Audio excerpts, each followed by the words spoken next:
नमस्कार सभी को, मैं कुंजन झंवर आपका फिर से स्वागत करती हूँ ब्रह्म मुक्त चिंतन चैनल में। आप चिंतन धारा बुक के ऑडियो सुन रहे हैं जो कि श्री वल्लभ जी माहेश्वरी जी के द्वारा लिखी हुई है। आज हम इसी बुक से एक और ऑडियो से परिचित होंगे जो कि है स्वास्थ्य क्या है। तो चलिए बिना देर किए हुए हम विषय की शुरुआत करते हैं, पर उसके पहले आप सभी से एक निवेदन है, चैनल को लाइक करें, शेयर करें, सब्सक्राइब करें, ज़्यादा से ज़्यादा लोगों तक इन ऑडियोज़ को शेयर करें ताकि उन्हें पता चल सके कि वाकई ब्रह्म मुक्ति क्या होती है। आइए विषय की शुरुआत करते हैं। स्वास्थ्य क्या है। प्रायः सभी व्यक्ति जानते हैं स्वास्थ्य का अर्थ क्या है, परंतु शायद बहुत कम व्यक्ति यह जानते हैं कि स्वास्थ्य का सही अर्थ क्या है। स्वास्थ्य का पर्यायवाची अंग्रेजी शब्द हेल्थ माना जाता है। हेल्थ शब्द की उत्पत्ति टू हील क्रिया से हुई है, जिसका अर्थ होता है किसी चोट या रोग को ठीक करना। इसी आधार पर हेल्थ शब्द का अर्थ शरीर की वह स्थिति है जिसमें वह रोग, चोट, पीड़ा से मुक्त हो। इस प्रकार शरीर की रोग मुक्त या सामान्य स्थिति को हेल्थ कहा गया है। पाश्चात्य विचारधारा भौतिकता प्रधान होने के कारण भौतिक शरीर तक ही सीमित रह गई, तो इसमें कोई आश्चर्य नहीं है। भारतीय शब्दावली में हेल्थ शब्द का पर्यायवाची शब्द निरोग या रोग मुक्त है। वास्तव में स्वास्थ्य शब्द का अर्थ ज़्यादा व्यापक है और इसे ही स्पष्टता से समझने का प्रयास करते हैं।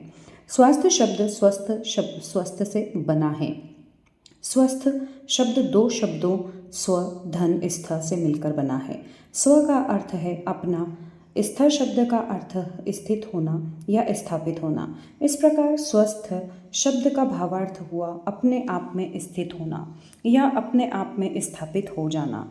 अपने आप में अर्थात आत्मा में स्थित होना। आत्मा भगवान का अंश है और भगवान को आनंद स्वरूप माना गया है। इसी प्रकार स्व में स्थित होना या अपने आप में स्थित होने का वास्तविक अर्थ यह है आनंद की स्थिति में रहना। जब व्यक्ति ऐसी स्थिति में पहुंच जाता है जब उसे दुख की अनुभूति न हो तथा वह निरंतर सुख की ही अनुभूति करे, तब उस व्यक्ति को स्वस्थ कहा जाएगा। ऐसा तभी संभव है जब व्यक्ति शारीरिक रूप से निरोग तथा मानसिक रूप से प्रसन्नता अनुभव करे। इतना गहरा तथा व्यापक अर्थ है स्वस्थ शब्द का और ऐसी स्थिति को स्वास्थ्य कहते हैं। यह स्थिति केवल भौतिक स्थिति नहीं है बल्कि भौतिक तथा आध्यात्मिक दोनों का समन्वित स्वरूप है। शरीर का निरोग होना भौतिक स्थिति है और मन का प्रसन्नता अथवा सुख की अनुभूति करना आध्यात्मिक स्थिति है। इसका सीधा अर्थ यह हुआ कि व्यक्ति आध्यात्मिक हुए बिना स्वस्थ नहीं हो सकता। इतना समझ लेने के बाद यह भी जानना आवश्यक है कि शरीर तथा मन में परस्पर क्या संबंध है। वास्तव में शरीर 5 तत्वों आकाश, वायु, अग्नि, जल तथा पृथ्वी के सहयोग से बना हुआ आकार मात्र है और इसमें गति अथवा हलचल आत्मा से होती है जो ईश्वर की चैतन्य शक्ति का अंश है। आत्मा के ही विभिन्न स्तर के अंशों को विवेक, बुद्धि तथा मन कहते हैं। इनमें मन सबसे अधिक शक्तिशाली होता है और शरीर की सभी गतिविधियां यही मन संचालित करता है। कहने का तात्पर्य यह है कि शरीर तथा मन कि यदि तुलना की जाए तो मन ज़्यादा महत्वपूर्ण है। इसी कारण स्वस्थ रहने के लिए मन की भूमिका शरीर की तुलना में ज़्यादा महत्वपूर्ण है। इसे एक उदाहरण से समझने का प्रयास करते हैं। यदि कोई व्यक्ति शरीर से निरोग है और किसी कार्य में व्यस्त है, तभी उसे अपने किसी प्रियजन के साथ घटित दुर्घटना का समाचार मिलता है। ऐसे में उस व्यक्ति का मन तुरंत दुखी हो जाता है और शारीरिक रूप से निरोग होने पर ही उसका शरीर कोई कार्य नहीं कर पाता। इसी प्रकार यदि कोई व्यक्ति किसी शारीरिक रोग से पीड़ित है, तभी उसे अपने किसी प्रियजन की बड़ी सफलता का समाचार मिलता है। ऐसे में वह व्यक्ति शारीरिक रूप से रोगी होने के बावजूद मन की प्रसन्नता के कारण झूम उठता है और अपने रोग को कुछ देर के लिए बिल्कुल भूल जाता है।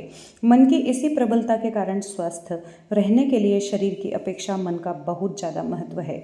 इसी कारण शरीर से निरोग परंतु मन से दुखी व्यक्ति को स्वस्थ नहीं कहा जा सकता और शरीर से रोगी परंतु मन से प्रसन्न व्यक्ति को स्वस्थ कहा जा सकता है। इतना समझ लेने के बाद अब यह समझना आवश्यक है कि व्यक्ति स्वस्थ कैसे रह सकता है। यदि शरीर रोगग्रस्त होता है तो उसे निरोग बनाने के लिए सभी चिकित्सा पद्धतियों में दवाएं उपलब्ध हैं। आयुर्वेदिक, होम्योपैथिक तथा यूनानी चिकित्सा पद्धति शरीर को न्यूनतम हानि पहुंचाकर निरोग करती है। वहीं पर एलोपैथी पद्धति शरीर को निरोग करने में शरीर को ज़्यादा नुकसान पहुंचाती है। एलोपैथिक पद्धति में शरीर को निरोग जल्दी बनाया जा सकता है तथा अन्यों में कुछ अधिक समय लग सकता है। प्राकृतिक चिकित्सा पद्धति में कोई दवा नहीं दी जाती और मिट्टी, पानी, सूर्य के प्रकाश तथा भोजन को नियंत्रित करके शरीर को रोग मुक्त किया जाता है। सबसे उत्तम चिकित्सा पद्धति उसे ही मानना चाहिए जो शरीर को नुकसान पहुंचाए बिना उसे निरोग बना दे। शरीर को दवाइयाँ रोग मुक्त इसलिए कर पाती हैं कि ये दोनों वस्तुएं अर्थात शरीर तथा दवा 5 तत्वों से निर्मित है। यदि शरीर में कोई रोग मानसिक तनाव के कारण उत्पन्न होता है तथा उसमें दवा का प्रभाव कम ही होता है और मानसिक तनाव दूर होने पर ही शरीर पूर्ण रूप से रोग से छुटकारा पा सकता है। शरीर को रोग मुक्त करना सरल है, परंतु यदि मन रोगग्रस्त हो जाए तो समस्या कठिन हो जाती है। जब व्यक्ति के जीवन में लंबे समय तक मानसिक तनाव रहता है अथवा लंबे समय तक शारीरिक रोग या विपरीत परिस्थितियां निर्मित होती रहती हैं, तब व्यक्ति मानसिक अवसाद डिप्रेशन यानी मनोरोग का शिकार हो जाता है। मन एक शक्ति है जो भौतिक पदार्थों यानी 5 तत्वों से बनी हुई नहीं है। इस कारण इसे 5 तत्वों से निर्मित दवाइयों से ठीक नहीं किया जा सकता। इसे ठीक करने के लिए तो किसी बड़ी शक्ति का ही सहारा लेना पड़ेगा। इसे एक उदाहरण से समझने का प्रयत्न करते हैं। कार के इंजन को चालू करने के लिए ऊर्जा का स्रोत बैटरी होती है। जब कार चलती है तब बैटरी को डायनामो नामक यंत्र से ऊर्जा की आपूर्ति होती रहती है, परंतु फिर भी कुछ समय बाद बैटरी की शक्ति कम हो जाती है और वह इंजन को चालू करने में असमर्थ हो जाती है। ऐसी स्थिति में बैटरी को बिजली की शक्ति के विशाल स्रोत से जाकर उसकी शक्ति को पुनः प्राप्त कर लिया जाता है। बैटरी की ऊर्जा तथा बिजली के बड़े स्रोत की ऊर्जा सजातीय है, अर्थात दोनों की ऊर्जा बिजली ही होती है। इस कारण बिजली का बड़ा स्रोत बैटरी को फिर से ऊर्जा मानक बना देता है।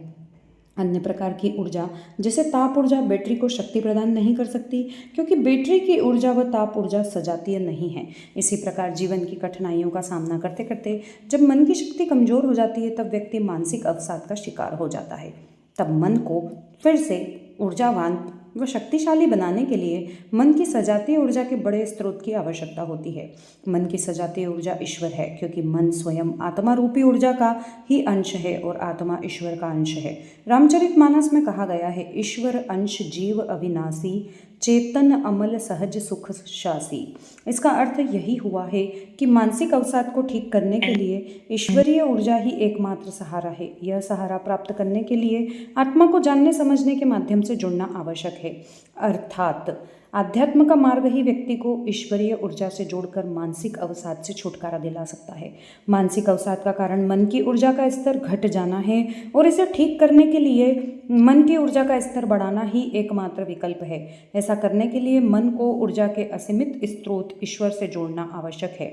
वैज्ञानिक अनुसंधानों से अब इस बात की पुष्टि हो चुकी है कि जो व्यक्ति शारीरिक रोग से ग्रस्त होने के बाद भी मानसिक रूप से प्रसन्न रहते हैं उन पर दवाओं का प्रभाव शीघ्र होता है और वे शीघ्र रोग मुक्त हो जाते हैं। इसके विपरीत मन से दुखी व निराश व्यक्तियों पर दवाओं का प्रभाव बहुत धीरे होता है। इन परिणामों से मन की शक्ति की झलक मिलती है। यही कारण है कि भारतीय विचारधारा में व्यक्ति को तभी स्वस्थ माना जाता है जब वह मानसिक रूप से प्रसन्न हो। आज चिकित्सा क्षेत्र में जो भी अनुसंधान हो रहे हैं वे केवल ईश्वर को रोग मुक्त करने के उद्देश्य से ही हो रहे हैं। आज जितनी नई नई दवाएं निर्मित की जा रही हैं उससे भी ज़्यादा नए नए रोग उत्पन्न हो रहे हैं। केवल शरीर की चिकित्सा करने पर शरीर पुनः रोगग्रस्त हो सकता है, पर यदि शारीरिक चिकित्सा के साथ ही साथ मन को सकारात्मक चिंतन से ऊर्जा प्रदान की जाए तो शरीर रोग मुक्त होकर अपने अंदर रोग प्रतिरोधक शक्ति बढ़ा सकता है तथा अधिक लंबे समय तक रोग मुक्त रह सकता है। सौभाग्य से आधुनिक चिकित्सा पद्धतियों का ध्यान अब इस तरफ अपने आप जाने लगा है और वे दवाई के साथ साथ प्रार्थना, भजन, संगीत तथा आध्यात्मिक चिंतन को भी चिकित्सा में शामिल करने लगे हैं। चिकित्सक इन प्रयोगों के परिणाम देखकर आश्चर्यचकित हो रहे हैं तथा इस तथ्य को स्वीकार करने लगे हैं कि शरीर के शीघ्र रोग मुक्त होने के लिए मानसिक प्रसन्नता अति आवश्यक है। प्राचीन भारतीय आयुर्वेदिक चिकित्सा पद्धति तो पहले से ही ऐसा मानती आ रही है। प्राचीन भारतीय विचारधारा ने हमेशा से ही मन को शरीर की अपेक्षा अधिक महत्वपूर्ण माना है। कहा गया है, मन चंगा तो कठौती में गंगा, अर्थात यदि मन प्रसन्न हो तो व्यक्ति चमड़ा भिगोने वाले लकड़ी के बर्तन, कठौती के पानी में भी गंगा जल जैसी पवित्रता की अनुभूति कर सकता है। इस प्रकार हम पूरे विश्वास तथा स्पष्टता से कह सकते हैं कि स्वास्थ्य शरीर से अधिक मन पर निर्भर करता है और स्वस्थ उसे ही कहा जा सकता है जो व्यक्ति शरीर से निरोग तथा मन से प्रसन्न हो। इसके बाद अब शरीर को निरोग तथा मन को प्रसन्न रखकर पूर्ण स्वस्थ रहने के कुछ उपाय जान लेते हैं। शरीर को निरोग रखने के कुछ उपाय। प्रातःकाल जागने पर पहले लेटे ही लेटे शरीर को थोड़ा खिंचाव दें, फिर 1 मिनट के लिए ढीला छोड़ दें, फिर धीरे धीरे उठकर बिस्तर पर ही बैठे रहें। 1 मिनट बैठकर धीरे धीरे खड़े हों तथा धीरे धीरे चलें। इससे रक्त संचार की गति जो निद्रावस्था में धीमी थी वह धीरे धीरे बढ़कर कार्य अवस्था पर आ जाएगी, अर्थात सामान्य हो जाएगी। यह गति जितनी धीरे बढ़ेगी उतना ही हृदय पर कार्यभार धीरे बढ़ेगा तथा हृदय की क्षमता हमेशा सामान्य बनी रहेगी। हड़बड़ाकर उठने व तुरंत उठकर चलने से हृदय पर कार्य अचानक बढ़ता है।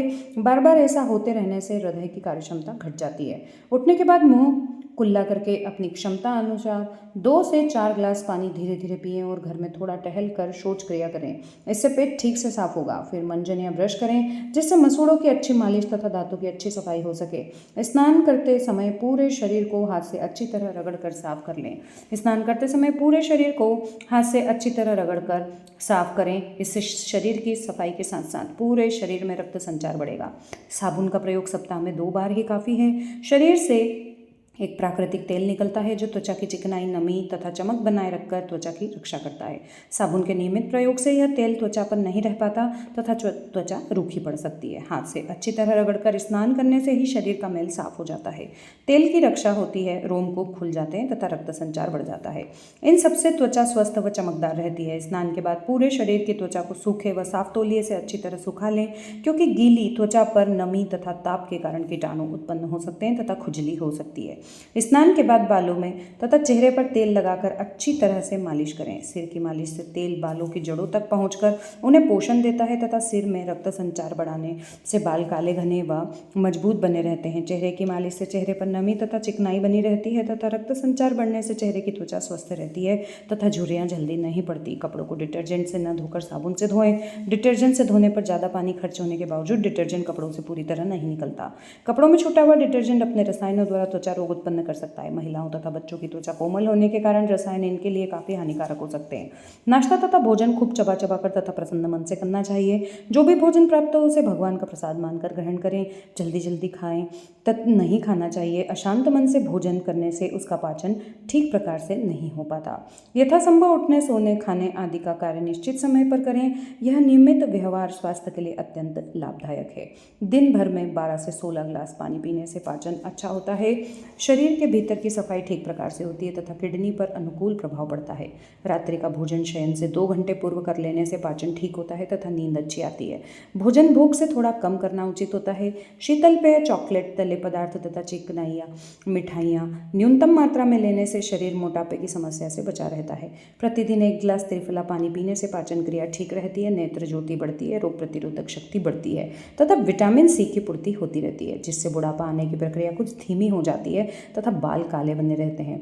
प्रत्येक मौसम के फल तथा सब्जियां कुछ न कुछ मात्रा में अवश्य लेना चाहिए, क्योंकि ये मौसम के अनुसार शरीर की आवश्यकता की पूर्ति करते हैं। सुबह शाम शांत चित्त से खुली हवा में घूमना तथा प्राणायाम करना शरीर को रोग मुक्त रखने में काफ़ी सहायक होता है। मन को प्रसन्न रखने के कुछ उपाय। मन में नकारात्मक तथा सकारात्मक दोनों प्रकार के विचारों का प्रवाह निरंतर चलता रहता है।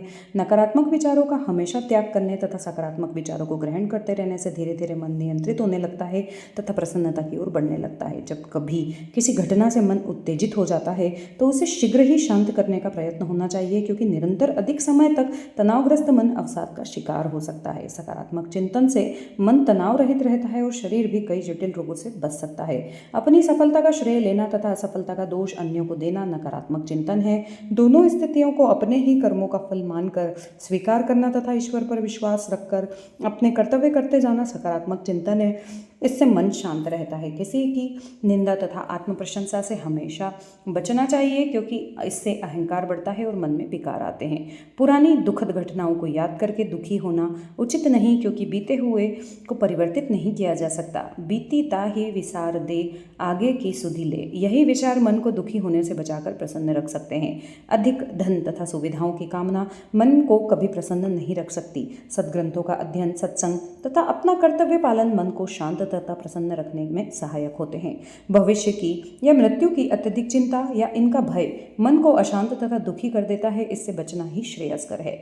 भूतकाल पर क्रोध तथा भविष्य के भय को त्याग कर वर्तमान को अपनी क्षमता में रहकर प्रसन्नतापूर्वक व्यतीत करना चाहिए। ईश्वर पर पूरा विश्वास तथा जो होता है वह ठीक होता है, ऐसा मानना मन को प्रसन्न रखने में सहायक होता है। इसके अतिरिक्त भी कई उपाय हो सकते हैं। ये कुछ उपाय हैं जिनके द्वारा मनुष्य अपने शरीर को निरोग तथा मन को प्रसन्न रखकर पूर्ण स्वस्थ रह सकता है।